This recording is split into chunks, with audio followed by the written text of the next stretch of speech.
Good evening, everyone. I welcome you all to the final day of our module on oncology presented by Medodrix.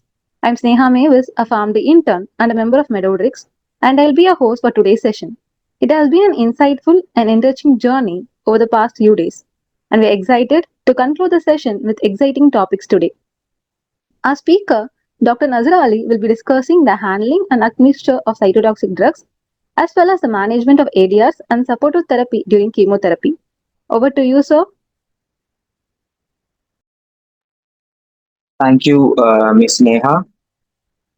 So, can anyone confirm whether my audio is clear and whether am I audible or not? Yes, sir, is your audio was clear and you're audible. Yeah, let me share my screen. So, is it visible? Yes, sir. Okay. So, I am welcoming you all to this another session on handling of cytotoxics and other chemo admixtures and dilutions.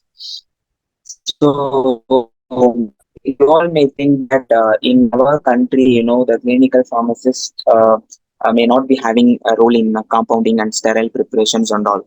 Okay, so in our country, most of the onco hospitals, the nurses tends to do that. The clinical pharmacist, there's no scope for them to do. But if you want to practice as a clinical pharmacist in Gulf countries, especially Dubai and other United Arab Emirates, they prefer candidates with that hands-on experience on the sterile compounding admixtures and dilutions of the chemotherapeutic agents. So don't think that these will not come under the roles and responsibilities of a clinical pharmacist. So before handling any drug, we should keep in mind that we are handling the cytotoxic drugs. So we should consider our safety. So there is a lot of chances for the occupational exposure. So both the employee and the management should consider about the employee's safety. So usually, you know that the cancer chemotherapy, there is a lot of risk of exposure, like there is an inhalational hazard with certain drugs. Certain drugs may, if it comes in touch contact with the skin, due to the passive diffusion, it may get directly absorbed into the systemic circulation. So, like that, some sensitive things are there regarding the handling of cytotoxic. So, we should be very careful while handling the cytotoxic, either in terms of preparation and also administration. So, first of all, we should consider our safety because these chemotherapeutic agents are having the capability to induce the mutagenesis. It may also induce the teratogenesis and also carcinogenesis. Okay, but the risk may vary with the specific drug, but we have to be very careful while handling those drugs. So, chemo preparation, in a sense, only we will be preparing the injectable drugs. So, chemotherapeutic drugs are available in both. Oral dosage form and as well as the parenteral dosage form. Oral dosage form, they will be dispensing to the patient, will be giving the instruction regarding the mode of administration. But regarding the injectable, they are available in two forms. So either it will be available in a powdered dosage form, or else it will be in liquid, or it will be a oily dosage forms. Okay. So all these powdered dosage form, we have to reconstitute it with the sterile water for injection, or else we can use the normal saline also. So after that, after reconstituting, after the complete dissolution of the powder dosage form, we have to further dilute it with some other diluents. So usually we will choose the diluents with respect to the manufacturer's recommendation, whatever they have recommended in their product insert. So inside every product, you will be having the drug information leaflet. So there they will recommend about the acceptable diluent or with the compatibility, what all the compatible diluent, from that we will select and we will make a further dilution of the concentrated solution. So regarding the oil dosage form or liquid dosage form, no need of further dilution. But some oil dosage forms, they need to be diluted with a specific solute that inside the product itself, they will give some specific solvent. So that solvent we have to use and we have to dilute the concentrated solute with that particular solvent, and then it can be further diluted with either 0.9% normal saline or 5% dextrose. These two are the most commonly used diluent for the administration of chemotherapeutic agents. Okay, so how all the precautions to be maintained? So first of all the chemotherapeutic preparation must be performed in a biosafety cabinet. So I think you all will be knowing the biosafety cabinet. You might have seen in the microbiology lab. So this biosafety cabinet, it will be used to protect the persons who's working and the product and the environment from the exposure to the biohazards, and also it prevents the cross contamination during any procedures. So it will be equipped with a HEPA filter.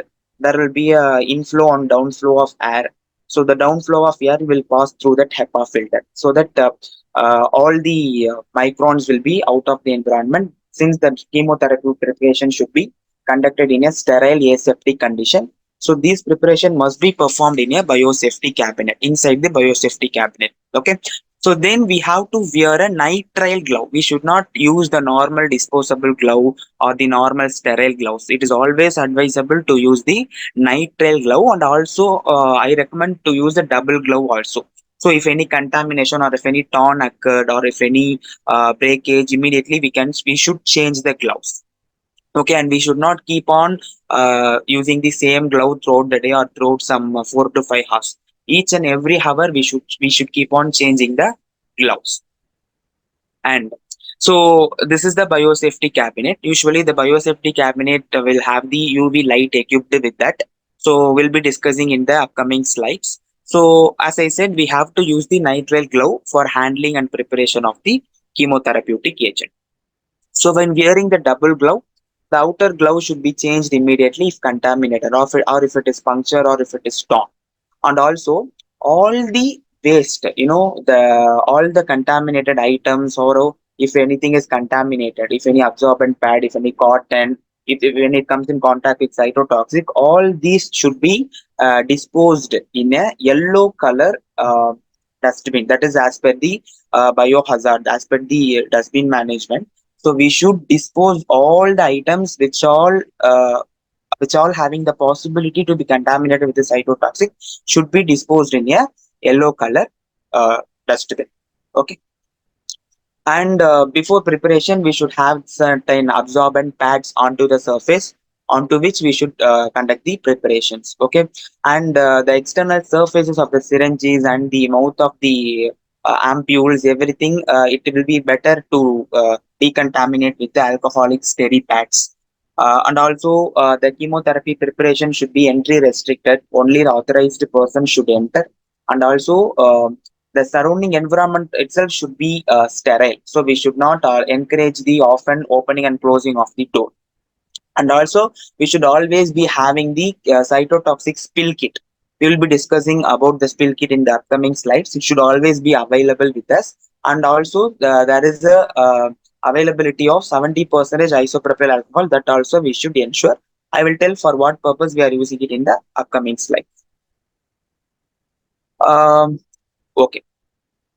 So then about the steps, what all we will be doing before preparing the chemotherapy. So first we should enter into the chemo preparation area.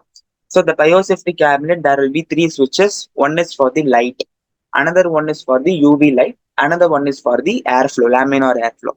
So first we have to switch on the light, and then we have to check whether is there any drugs or any other items available inside the biosafety cabinet. We have to remove all outside, and then we have to switch off the light, then we have to on the UV light. So for the sterility, we should allow the contact time of approximately 10 to 15 minutes. So after that, we have to switch off the UV light, then we have to switch on the light and the blower. So during the preparation, the laminar airflow should always be on. We should not switch off that. And also before starting the preparation, we have to disinfect the biosafety cabinet with a 70% isopropyl alcohol. This isopropyl alcohol should not be stored inside the chemo preparation area. It should always be stored in the hazardous material cupboard. And also during the preparation, we have to ensure the double gloves, and we should ensure the respiratory protection. Preferably, we'll be using the N95 mask and all the personal protective equipment. We should use the caps and goggles and all. And before starting the preparation, we have to double check the orders with the patient identification, example their names, their unique identification numbers, like that. So after checking, we have to calculate and recheck the dose. The doses will be calculated by the consultants or the residents. So those things should be rechecked before proceeding with the preparations. And also we have to check whether we have received the adequate quantity. For example, if the intended quantity is 50 mg, we have to ensure whether we have received the 50 mg or not. So sometimes there will be a fraction dose. So for that we have to check whether there is a sufficient dose for the preparation. And then we have to ensure the maintenance of cold chain. Certain drugs, example like monoclonal antibodies, all the monoclonal antibodies need a strict cold chain to be maintained during the transportation from the inpatient pharmacy to the chemo preparation area. So those cold chains should be strictly maintained. And also before starting the preparation, we should disinfect the syringes and the mouth of the vials, and other infusion bottles should be alcoholic sterified. Then certain special instructions for the powdered dosage form. We should allow the time for the drug to complete dissolve. Only after the complete dissolution, the drug has to be further diluted with the acceptable diluent. But certain drugs, as I said, like docetaxel, they will come up with specific solvent. That is, they will be giving the docetaxel with the absolute alcohol. We should always reconstitute the concentrated docetaxel solute with the absolute alcohol, because docetaxel is a plant extract. There is a possibility for bacterial contamination. And also like trastuzumab comes with a bacteriostatic uh, uh, diluent. So because usually for breast cancer, there is a two way, either there is a 3 weekly cycle or weekly cycle. For 3 weekly cycle we cannot reuse the trastuzumab once if it is open. For weekly cycle we can reuse the trastuzumab, because for weekly cycle there will be a low dose only. For example, trastuzumab is available in 440 mg. If in a single cycle the patient is intended to administer 150 mg, we will be having the remaining dose stored in a refrigerator. So for that storage, it is coming up with a bacteriostatic water. So only if it is diluted with a bacteriostatic factor, it can be stored for up to 28 days, or else we have to discard the drug immediately after use. Then, for certain oil drugs, we have to slowly add the solvent onto the solute along the walls of the container. If you're adding this solute into the solvent forcefully, there is a chances of foaming, and foaming affects the efficacy of the drug. So we should always keep in mind that while preparation, we should prevent the foaming. So all the monoclonal antibodies also tend to produce foam if handled inappropriately. So those things we should always consider. And oily viscous drugs like paclitaxel, docetaxel, etopostate, these three are from the plant origin. And also certain monoclonal antibodies, they will produce foam if admixed rapidly. So we have to inject the slowly into the solution. We have to make sure the tip of the needle is inside the solution. If we forcefully push the solution into the diluent, there is a possibility for foaming. So that we should keep in mind. So as I already told you, you may see here. So this is a docetaxel vial. We have, wait. So this is a docetaxel vial. This is a concentrated solute. This is a solvent which will be given along with the package. So this is nothing but the absolute alcohol. So this oily concentrated docetaxel solute must be diluted with the absolute alcohol. So this is the oily in nature. If I add this solute forcefully, okay, it will result in foaming. So okay, if foaming occurs, efficacy of the drug will be affected. So I have to add this solute along the walls of this container to ensure the uniform dissolution. And there is another formulation of docetaxel also. It comes, or it already being formulated with the dehydrated alcohol. So no further reconstitution is needed. It can be directly diluted with the acceptable diluents. Okay. Now, so some other important information, as we all know, we have to check the expiry date of the medicine before proceeding with the chemo preparation. And if we received any defective Expiry product, if date there is, எதுவுமே cook பண்ண தெரியாதுங்க. sorry, am I audible? Yes, sir, you're audible. Yeah, someone interrupted. That's why I asked. Okay. So we have to check the expiry date before proceeding with the preparations. And if we received any defective product, if there is any manufacturing defect, if there is any discoloration, immediately we have to report to the pharmacy and have to recall the medicines. Then all the cytotoxic comes up in a glass vial. So we should handle it with care. So if it is breaked, we have to again practice the spill management, everything, and the incident report and so on. The process is there. And also, we should prevent the needle stick injuries since the chemo preparation dealt with the usage of needles. So, we should be very careful while handling the needles because there is a high possibility for needle stick injuries. And while performing, we should practice frequent hand wash. So, preferably after some 2 to 3 preparation. In our hospital, there will be a lot of cases per day. We will have some 40 to 50 patients per day. So, single clinical pharmacist will be doing 20 to 25 preparations. Okay. So, we should practice frequent hand washing, and also we should always wear a goggle and a head cap. So, we can wear a simple plastic apron, but regarding the head and eye protection, we should always wear a goggles and a head cap. Okay, and also we should not touch any of our belongings with the gloves on. So usually what we will do for rechecking the doses, or if we want to calculate how much the drug to be taken, for that we'll be using the calculator. So we should use a specialized calculator meant for that purpose. We should not use our mobile phone or some other own belongings also. And also we should avoid drinking or eating inside the chemo preparation area. Okay, now we have how to calculate the required quantity. For example, any drug, for example, cyclophosphamide is available in three doses. 200 mg is available, 500 mg is available, 1000 mg is available. So three doses it is available. Okay, so now I have to the patient the prescribed dose is 700 mg. So either I will be receiving the 500 mg one and 200 mg one. So or if it is like that, I can directly reconstitute it and further dilute it. Suppose if I have received a 1000 mg vial, so from the 1000 mg vial, I have to take 700 mg only. So usually for 1000 mg, cyclophosphamide is a powdered drug. So this 1000 mg powdered drug will be reconstituted with 40 ml of normal saline. So we have to put up 40 ml of normal saline for the drug to dissolve completely. And also cyclophosphamide will be crystalline in nature. It will take some time to dissolve completely.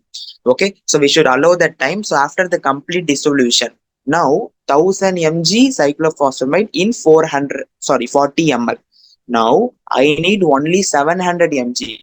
Now I have to calculate for 700 mg how many ml of drug to be withdrawn from the 40 ml. Okay, 1000 mg 40 ml, 700 mg how many ml. For that there is a calculation formula, that is the required dose divided by available dose into volume.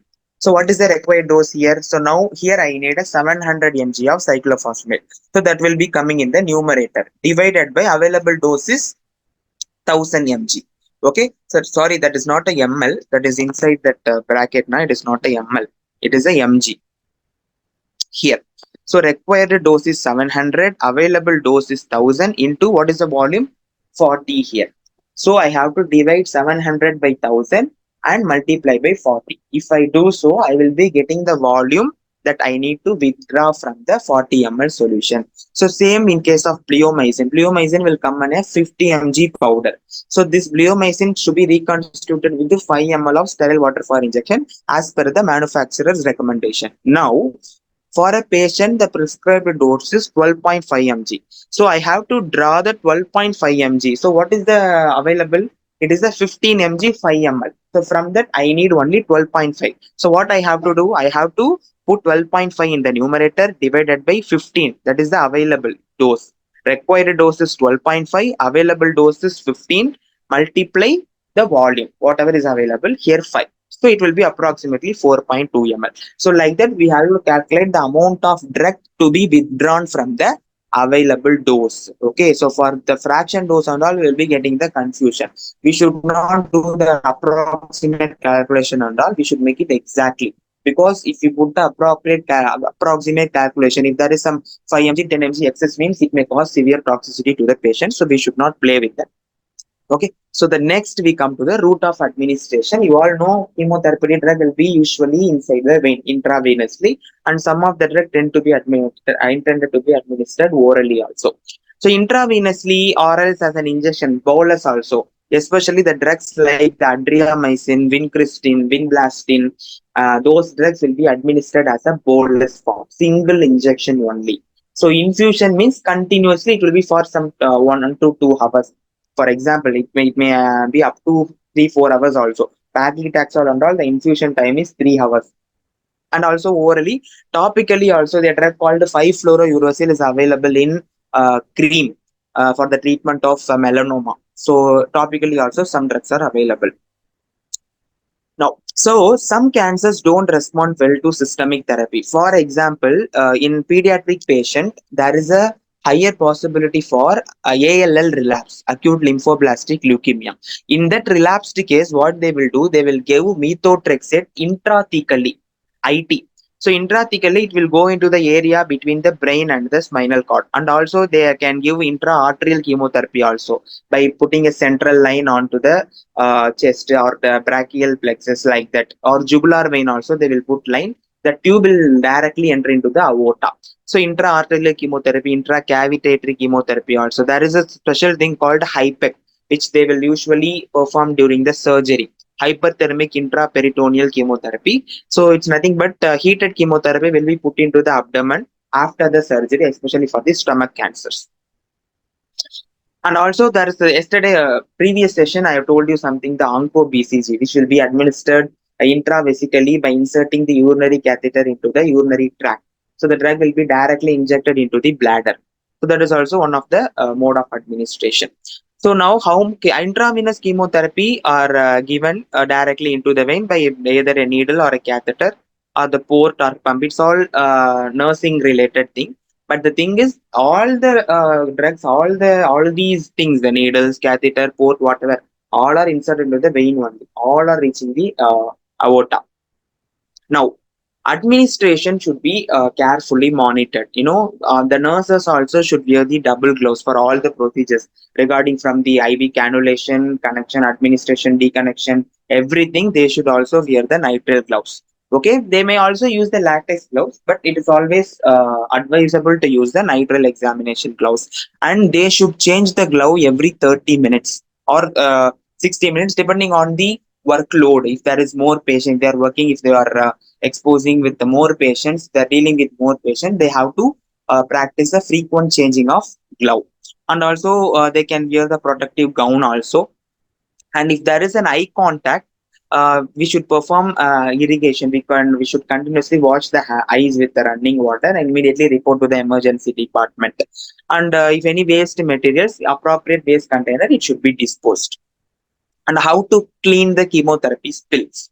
If any spill occurred, there is a small pill, no large pill like that. If it is more than 5 ml, it will be we have to use the respiratory mask, eye protection, everything before cleaning, before performing the chemotherapy spill management. If it is minor spill outside the biosafety cabinet, or even if it is inside the biosafety cabinet, it should immediately cleaned by the personnel by some simple by using the 70% isopropyl alcohol itself. But if it is more than 5 ml, we have to perform a proper spill management that we will discuss in the upcoming slides.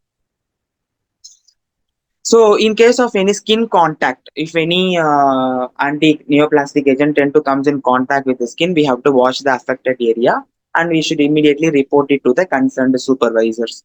And if any eye exposure, we have to flush it water and then we have to report to the emergency department.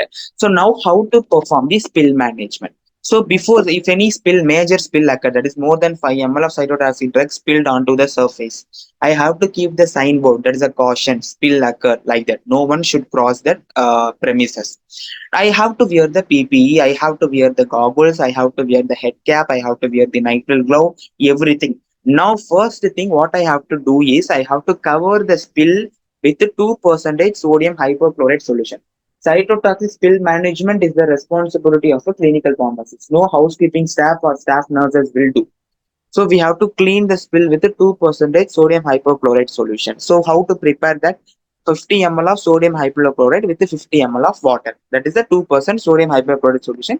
You have to cover the spill with that solution. Then we can cover it with a specific absorbents. We can leave it for some 30 seconds. Then we can clean the spill with that absorbent itself. Then followed by we have to add the neutralizing agent, that is a sodium thiosulfate, 1% sodium thiosulfate. How to prepare that? One scoop of sodium thiosulfate added to 100 ml of water. So which will give the 1% sodium thiosulfate. So that spill has to be covered with 1% sodium thiosulfate. Then we have to leave it for 30 seconds. Then we can clean the spill and mop the area. And all these waste material should be disposed in a yellow container. Okay, so this should not be forgotten. Then there is a special administration techniques for some drugs, like I told you, right? That adriamycin, vincristine, vinblastine, these drugs tends to extravasate. So what is extravasation? So that is the leakage of drug outside the vein into the surrounding tissue. Certain drugs will cause, there is a possibility for certain drug to undergo extravasation. So for that drug, in order to prevent the extravasation, they will be using a three-way container. Okay, so extravasation means usually all the chemotherapy drug, why we are making IV cannulation, the drug will be going inside the vein. But in some rare cases, the drug will leak out from a blood vessel into the normal tissue. When it will occur if the IV cannulation is not done properly. Okay, so in that cases, the drug will be leaked out into the surrounding tissue. That is called extravasation. Vascular means vein. Extra means outside. Okay, so certain drug tends to extravasate. So the drugs like vincristine, vinblastine, vinorelbine, all the vincolloids and anti-ultracyclines are having the higher chances for extravasation. But what to consider about extravasation means some drugs, they may even cause necrosis if we fail to notice the extravasation. Okay, they may cause blisters, they may cause hyperpigmentation, those things occur. But they may even cause tissue necrosis. Okay, so if any extravasation occurred, it should be managed properly. So this is with the highly vesicant drug. What is the vesicant? So vesicants are the chemicals that causes burns, so leading to blister formation. So in the chemotherapy drug also characterized based on their severity of the reaction after extravasation. They will be characterized like uh, here. So they will be characterized in terms of neutrals, inflammants, irritants, exfoliants, and vesicants. So these are the vesicant drugs. So they can easily undergo extravasation, and if any extravasation occurred, the management should be done properly. So management, in a sense, they will administer the neutralizing agent like hyaluronidase, dimethyl sulfoxide, like that. So that care should be taken properly, which usually done by the staff nurses. Okay. So then one more thing is usage of codon IV sets. So usually you might have seen the normal IV set, but there is something called codon IV set which comes up with a zero point 0.2 micron filter. So this is like that. This is the codon filter. So here it will be equipped with a zero point 0.2 micron filter. So this is the normal IV set. This is the codon set. You can appreciate the difference. This is the normal tubing. This is made of the PVC plastic tube, but here it is the PVC free. And also here we have a special filter, that is a 0.2 filter. So why we are using codon set for some drug? So certain drugs that is of plant origin like this paclitaxel, docetaxel, these two drugs should always be infused by using the codon set, because since they are from plant origin, there is a chances for the bacterial contamination. So zero point 0.2 micron filter is enough to filter out the microbes. So that is the one process. So second one, the drugs like the etoposide and all, upon storage, they may precipitate. Okay, so that in order to prevent that precipitation, we may use codon set. And one more thing which is very important, certain drugs will be formulated by using the polysorbate 80 or polysorbate 40 as a surfactant, especially etoposide. Etoposide injection, if you look at the additives, so it is formulated with polysorbate 80. This polysorbate 80 is having the potential to reach like heptachlate, which is a harmful dehydrogenase. What heptachlate is used by if you administer these drugs by this normal IV tubing, it may lead to the DHP. So what will happen? All the DHP will enter into the patient circulation. So the DHP is an potent hepatotoxic, and upon larger exposure, it may also cause carcinogenesis. So in order to prevent these three things, one is precipitation, one is microbial contamination, another one is a diethyl hexylphthalate exposure. We are using codon set. So diethyl hexyl, if we were to use code and said it is a PVC free, there is no risk of exposure to diethyl hexyl phthalate. So extravasation we have already discussed, which is leakage of IV drugs into the surrounding tissue. What they will do after if any extravasation occur? So what they will do is they may perform warm or cold compress depending on the type of drug, that is whether it is a vesicant or it is an irritant like that. So they will use a neutralizing agents like hyaluronidase or dimethyl sulfoxide. So for these vesicant drugs like etoposide, taxanes, zinc alcohols and all, they will use hyaluronidase only. So which will be usually 150 to 300 units. So they will inject intradermally. Usually hyaluronidase will be powder in nature. So they will dilute it with 2 ml of normal saline. So after diluting, they will use the 25 gauge needle and they will inject it in a clockwise direction. Okay, so for example, extravasation occurred. Okay, extravasation occurred. We have to mark the area where the extravasation occurred. Then we have to take the hyaluronidase. We have to reconstitute with the 2 ml of NS. Then by taking the drug into the 25 gauge needle, we have to inject it intradermally in clockwise direction. Okay, clockwise direction. We have to inject along the area of the extravasation. So clockwise direction intradermally means the angle should be 30 degrees. So we have to inject it for more 5 or more divided doses intradermally. Okay, so it should be injected intradermally. So the another one is a dimethyl sulfoxide. So for doxorubicin and other the anti-tumor antibiotics and all, they will just apply topically and will allow for the air drag.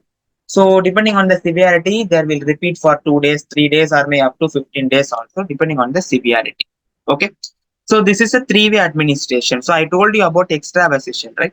So this extravasation can be prevented by a single puncture. For example, if they are performing IV cannulation without any adjustment, if in a single puncture they got the line, so there is a less risk of extravasation. And also, even for further precaution, we may use this three-way IV set. So what it is, it will allow the free flow of NS. So you can consider it will be attached to the patient's venflon.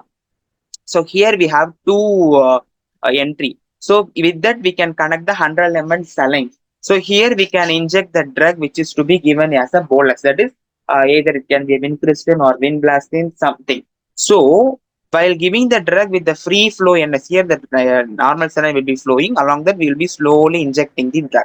So by giving it this way we can prevent the extravasation.